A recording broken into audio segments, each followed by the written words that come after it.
vient de se passer.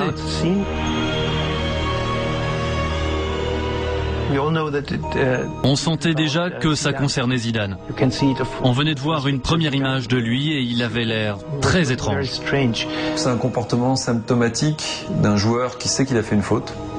C'est-à-dire qu'il se met en retrait de l'action. Surtout, il va surtout pas voir Materazzi parce que, à mon avis, à ce moment-là, Zidane se dit, voilà, j'ai pas été vu, sinon je me serais déjà pris un carton rouge. Donc, il reste assez loin.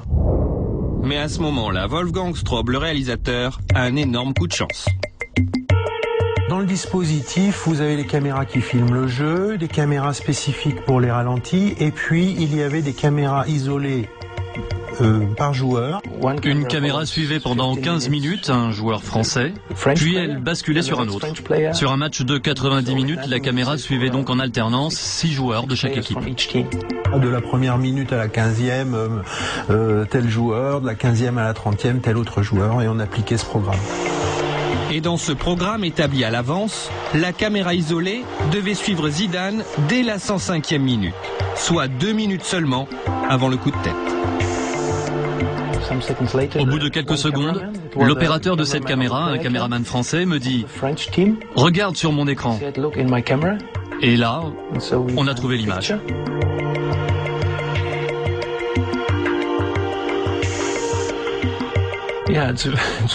C'était super pour moi qu'à ce moment précis, la caméra isolée soit sur Zidane. Elle venait à peine de changer de joueur. 3 minutes avant, elle était sur Henry. Mais là, elle est sur Zidane et on a l'image. On a eu beaucoup de chance. À 2 minutes près, l'image du coup de tête ne passait pas à la télévision. Un détail qui a son importance, car il y a un problème. Wolfgang Straub vient de diffuser l'image du coup de tête alors que l'arbitre n'a pas encore sanctionné Zidane. Dans le feu de l'action, il n'a pas respecté un principe d'usage mis en place par la profession. Alors habituellement, pour les faits qui déclenchent une décision arbitrale, comme un penalty, un carton jaune, une expulsion, un carton rouge, dans le flux du jeu, l'habitude est d'attendre que l'arbitre ait pris sa décision pour montrer ce qu'il s'est passé. Mais ici, l'arbitre va mettre énormément de temps avant de se prononcer. Le direct est un art qui n'a pas de règles, il y a des usages, mais justement le direct impose très souvent de sortir des rails, et c'est ce que Wolfgang Straub a dû faire parce que l'arbitre mettait si longtemps à prendre sa décision. Je n'ai pas hésité une seconde à montrer cette image. Ma philosophie, c'est que je dois montrer toutes les situations importantes du match. Que ce soit bon ou pas pour mon équipe favorite, l'équipe d'Allemagne, l'équipe de France ou un joueur.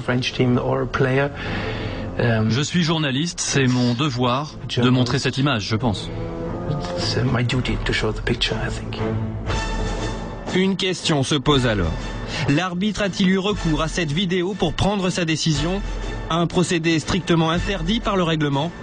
Pour Raymond Domenech, cela ne fait aucun doute. On vient d'instaurer l'arbitrage vidéo et que c'est le 4e arbitre qui a dit à l'arbitre qu'il avait vu quelque chose parce que le juge de touche, lui, n'a strictement rien vu. Donc c'est une nouvelle règle qui est mise en place. Vive la vidéo dans le football. Y a-t-il eu, oui ou non, vidéo arbitrage lors de la finale de la Coupe du Monde? Plusieurs éléments pourraient le laisser penser.